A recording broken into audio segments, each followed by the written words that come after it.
सुरुवातीला एक महत्त्वाची बातमी पाहूयात।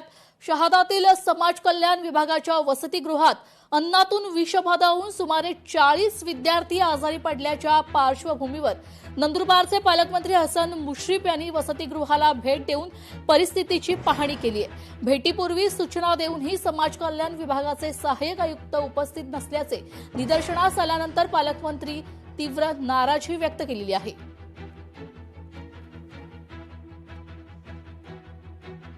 जिल्हाधिकाऱ्यांनी त्यांना सूचना दिल्या होत्या, तर तात्काळ मी जिल्हाधिकाऱ्यांना रिपोर्ट पाठवायला सांगितलेला आहे। सामाजिक न्यायमंत्री शिरसाट साहेब आणि सचिव सामाजिक न्यायाला भेटून तात्काळ त्यांच्यावर कारवाई करण्यासाठी मी पत्र देणार आहे।